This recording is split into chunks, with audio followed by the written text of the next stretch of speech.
Antes de que nos adentremos en los oscuros secretos de esta historia, suscríbete al canal y pulsa el botón de me gusta inmediatamente.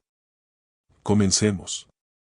Los hermanos, respetados sacerdotes durante 15 años, se alimentaron con la carne de más de 40 personas inocentes en un pueblo de montaña. Antes de sumergirnos en esta aterradora historia que sacudió a todo México en 1889, quiero preguntarte, ¿desde dónde nos escuchas? ¿Desde tu casa? ¿Desde el trabajo o quizás de viaje? Escríbelo en los comentarios y cuéntanos desde qué ciudad nos ves. Y si este relato oscuro te interesa, recuerda suscribirte. Tenemos muchas más historias como esta para ti. Hoy te llevaremos en un viaje a los remotos picos de la Sierra Juárez, donde la fe y el mal se entrelazaron de la forma más espantosa. El viento invernal sacudía las ramas de los ocotes que rodeaban el pequeño pueblo de San Pedro, al pie de la montaña. Era una de esas aldeas aisladas donde el tiempo corría de manera distinta al resto del mundo. La tierra húmeda crujía bajo los pies de los habitantes y el humo de las chimeneas se mezclaba con la densa neblina que cubría las cimas. En ese paisaje áspero pero hermoso se erguía una modesta iglesia de piedra y, junto a ella, la pequeña casa parroquial. El presbiterio, que desde hacía 15 años era hogar de dos hermanos sacerdotes. El padre Julián Castro, párroco de 42 años, era un hombre alto y delgado como un poste. Sus ojos claros tenían algo hipnótico y su voz era tan profunda y resonante que incluso un susurro sonaba como un sermón. Todos en el pueblo lo trataban con el mayor respeto. Las mujeres jóvenes bajaban la mirada cuando hablaba y los hombres mayores se quitaban el sombrero desde lejos. Mateo, 5 años menor, era lo opuesto en constitución física, fornido, con un rostro redondo y una sonrisa cálida que iluminaba incluso los días más oscuros. Los niños corrían hacia él para recibir su bendición. Las madres le pedían consejos sobre la crianza de sus hijos. Se le consideraba un hombre santo, cuya bondad no conocía límites. Guadalupe Solís, de 43 años, panadera de la localidad, acababa de terminar de preparar el pan de yema para el día siguiente. Sus fuertes manos, formadas por años de amasar la masa, se movían con la destreza que da la experiencia. Desde la ventana de su panadería observaba la vida del pueblo. Conocía a cada habitante, cada secreto, cada chisme. Sin embargo, aquella gélida noche de enero algo no le dejaba tranquila. En los últimos meses había notado un patrón extraño. Los viajeros que se detenían en la posada local regentada por don Silvano desaparecían en circunstancias misteriosas. No todos, solo aquellos que viajaban solos, sin familias ni grandes grupos. Guadalupe le dijo al posadero cuando esa tarde vino a recoger el pan: ¿qué pasó con aquel comerciante de Veracruz? Ese que trajo telas finas, Silvano. Silvano, un hombre de más de 50 años con una espesa barba negra, se encogió de hombros. Se fue temprano en la mañana. Seguro tenía prisa por llegar a la ciudad, sin desayuno, sin pagar la estancia. Guadalupe entrecerró los ojos. Este ya es el tercer caso este mes. Tal vez tienen sus razones, respondió Silvano, pero en su voz se notaba inseguridad. Guadalupe no se dejó convencer. Sabía que los viajeros, especialmente los comerciantes, nunca partían sin decir una palabra ni pagar. Eso era imprudente y peligroso. Algo no encajaba allí. Al día siguiente, durante la misa dominical, observaba atentamente a los hermanos Castro. Julián dirigía la ceremonia con emoción y solemnidad. Su voz se expandía por el interior de piedra de la iglesia como el repicar de una campana. Mateo lo asistía en el altar. Sus movimientos eran fluidos y llenos de respeto por la santidad del lugar.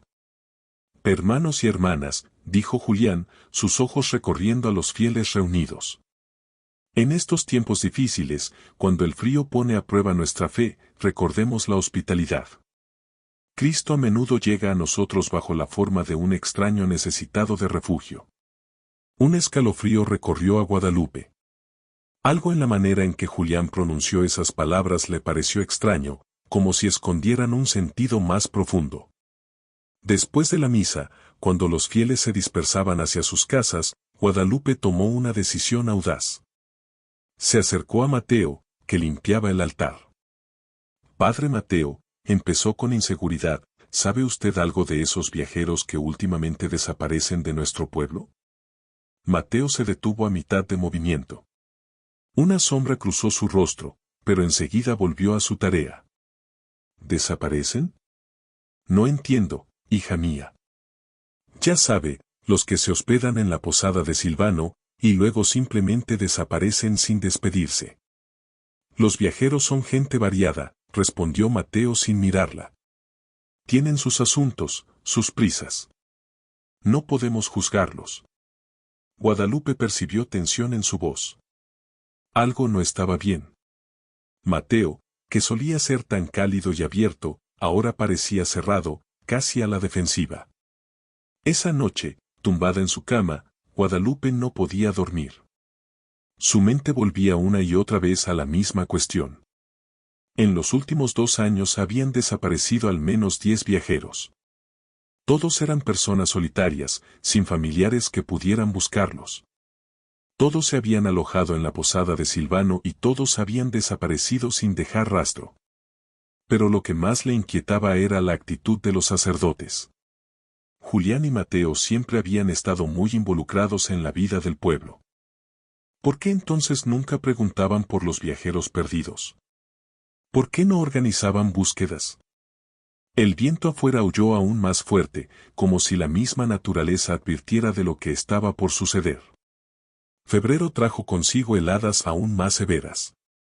Aquella mañana, al pasar frente al presbiterio camino a la panadería, Guadalupe notó algo extraño. De la chimenea de la casa parroquial salía un denso humo negro. El tipo de humo que surge al quemar algo más que leña común, y el olor. Guadalupe se detuvo y aspiró. Era olor a carne quemada, pero había en él algo perturbador. Seguro están quemando restos de la última comida, se dijo a sí misma. Pero su voz sonó poco convincente. En la panadería la esperaba una compañía inesperada. Ximena, la joven esposa del herrero, estaba sentada a la mesa con un recién nacido en brazos. Sus ojos estaban enrojecidos. Necesito hablar contigo, Guadalupe. Nadie me cree, pero tú siempre has sido sabia. ¿De qué se trata, niña? Es sobre mi hermano Esteban. ¿Lo recuerdas? Vino para las fiestas desde la capital. Guadalupe asintió. Recordaba al joven que había venido a visitar a su hermana antes de Navidad. Debía regresar a casa el 2 de enero, continuó Ximena, pero no volvió.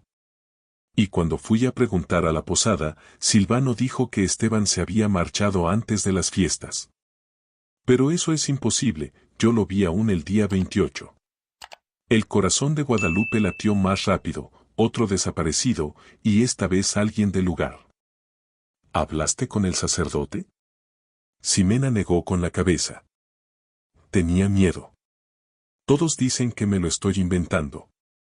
Guadalupe tomó la mano de la joven. Te creo, Ximena, y te ayudaré. Esa noche Guadalupe decidió dar un paso desesperado. Esperó hasta que el pueblo estuviera en silencio y se deslizó hacia el presbiterio. La casa estaba en silencio, pero una tenue luz de vela se filtraba por las ventanas. Se escondió detrás de un gran árbol y escuchó voces. No podemos seguir así, decía alguien. Parecía ser Mateo. Es demasiado arriesgado. Esa panadera empieza a sospechar. Sospecha, pero no sabe, respondió la voz profunda de Julián. Y aunque lo supiera, ¿quién le creería? Somos sacerdotes respetados.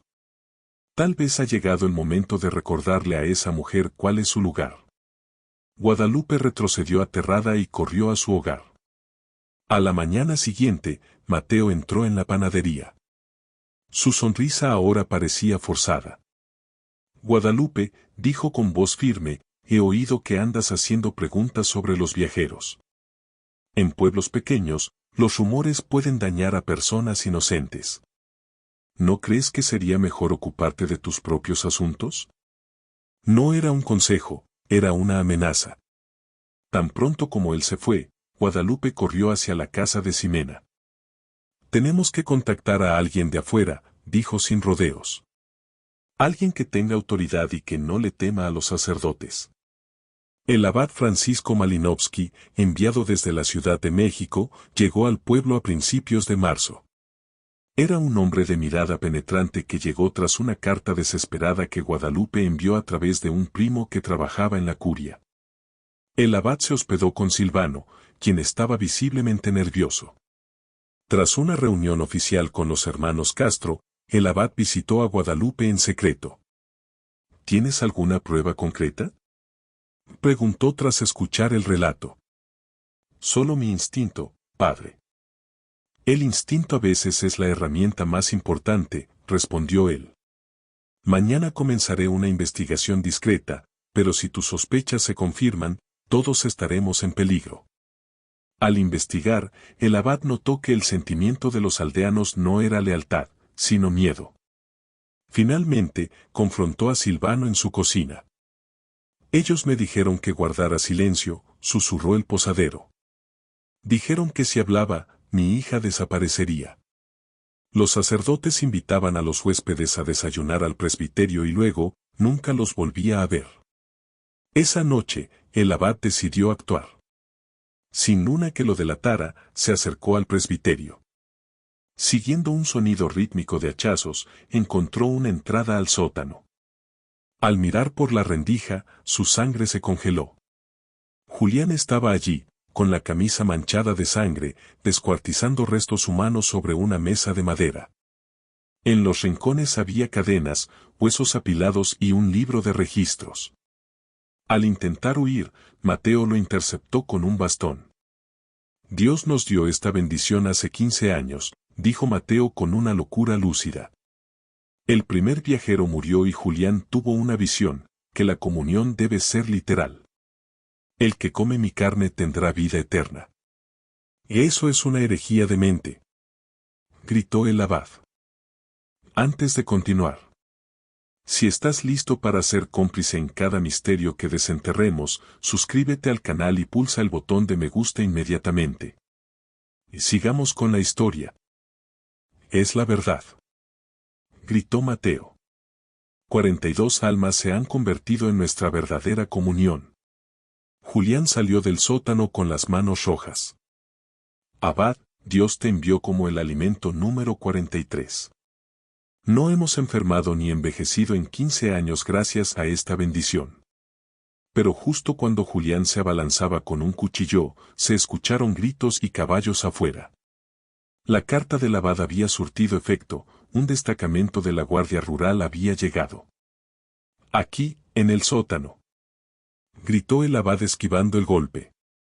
Los soldados irrumpieron y lo que encontraron superó cualquier pesadilla, una cocina equipada para procesar carne humana y el libro con los nombres de las 42 víctimas. El arresto de los hermanos Castro conmocionó a todo México. El juicio se trasladó a la capital por seguridad. Guadalupe Solís, la mujer que se atrevió a dudar, tuvo que viajar por primera vez fuera de sus montañas para testificar en un tribunal atestado de prensa que no podía creer la existencia de los sacerdotes caníbales de San Pedro. En la primera fila de la Real Audiencia en la ciudad de Oaxaca se sentaba Guadalupe Solís. Su rostro estaba pálido, pero mantenía la misma determinación en la mirada que la llevó a denunciar el horror. Cuando los hermanos Julián y Mateo Castro fueron llevados a la sala, cayó un silencio sepulcral que parecía congelar el aire. Julián caminaba erguido, con la cabeza en alto, como si no estuviera camino a un juicio, sino a una ceremonia de triunfo. Sus ojos seguían ardiendo con esa misma luz extraña e hipnótica que el abad había visto en el sótano. Mateo, en cambio, era su opuesto, encorvado, con la mirada baja y el rostro surcado por lágrimas secas, parecía un hombre roto por el peso de su propia sombra. El juez, un hombre mayor de rostro severo y modales de la vieja escuela porfirista, comenzó a leer el acta de acusación. La lista de cargos era un descenso al mismo infierno, asesinato en primer grado, canibalismo, profanación de cadáveres, secuestro y participación en crimen organizado. Julián Castro, se dirigió el juez al mayor. ¿Cómo se declara ante los cargos que se le imputan? Julián se levantó lentamente. Cuando habló, su voz resonó en toda la sala con la misma fuerza con la que había predicado en San Pedro durante 15 años. Culpable de todos los cargos, y orgulloso de lo que hice. Un murmullo de asombro y asco recorrió la sala. El juez, golpeando su mazo, preguntó: ¿Es usted consciente de la gravedad de esas palabras? Soy consciente de la altura de mi misión, respondió Julián con una calma aterradora. Durante 15 años serví a Dios de una manera que sus mentes pequeñas no comprenden. Cada una de nuestras víctimas fue un acto de amor, una transustanciación real, una verdadera comunión con la carne de Cristo. ¿Y usted, Mateo Castro?, preguntó el juez al menor. Mateo se levantó temblando de pies a cabeza. Culpable, susurró.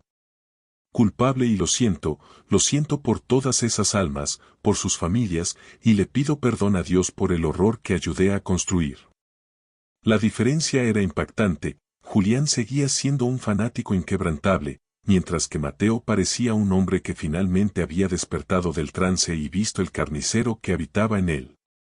Los testigos contaron sus historias. Guadalupe habló de sus sospechas y el olor a carne quemada que emanaba del presbiterio. Silvano, el posadero, relató entre lágrimas cómo los sacerdotes lo obligaban a cooperar bajo amenazas contra su hija. Ximena, la esposa del herrero, habló de la desaparición de su hermano Esteban, aquel joven que solo buscaba pasar la Navidad en familia. Pero el momento más espantoso fue la lectura de fragmentos del diario que Julián llevaba. El secretario del tribunal leyó las entradas con voz monótona, pero cada palabra caía como un martillazo sobre el corazón de los presentes. 20 de octubre de 1874. Un comerciante de Veracruz. Edad, aproximadamente 35 años. Preparado durante 3 días. Carne de alta calidad. Dimos gracias a Dios por este regalo de la montaña. 3 de noviembre de 1875. Una viuda de la capital. Edad, aproximadamente 28 años. Al principio se resistió, pero finalmente aceptó su destino. Sus últimas palabras fueron una oración. Fue recibida en el cuerpo de la verdadera fe. La lista parecía interminable, 42 entradas. 42 vidas humanas brutalmente truncadas al servicio de las fantasías enfermizas de 2 hombres. El abogado defensor de Mateo intentó retratarlo como una víctima del carisma de su hermano mayor, un hombre manipulado. Julián, por su parte, rechazó cualquier defensa. Para él, sus actos eran su propia justificación. ¿Quieren decir algo antes de que se dicte la sentencia?, preguntó el juez tras 3 días de juicio. Mateo fue el primero. Sé que no merezco perdón. Solo rezo para que mi muerte traiga algo de consuelo a las familias y para que Dios, en su infinita misericordia, encuentre la forma de limpiar mi alma. Julián se levantó con una sonrisa gélida. No me arrepiento de nada. Serví a Dios según su voluntad. Si ahora debo morir, es solo porque el mundo aún no está listo para la verdad que yo traía. Pero mi obra perdurará en la carne de quienes la recibieron. El veredicto fue unánime, pena de muerte por ahorcamiento para ambos hermanos. La ejecución tuvo lugar un mes después en la plaza principal de la ciudad. Se reunió una multitud enorme. Personas de toda la Sierra Juárez acudieron para presenciar el final de la historia. Mateo subió al cadalso acompañado de un confesor, rezando en voz alta y llorando. Sus últimas palabras fueron: perdóname, Señor, y recíbeme a pesar de mis pecados. Julián rechazó la extrema unción. Caminó hacia la horca con la cabeza en alto y, al sentir la soga, gritó al público: recuerden mis palabras. La verdad que yo portaba será comprendida algún día. Cuando las cuerdas se tensaron, la multitud estalló en gritos.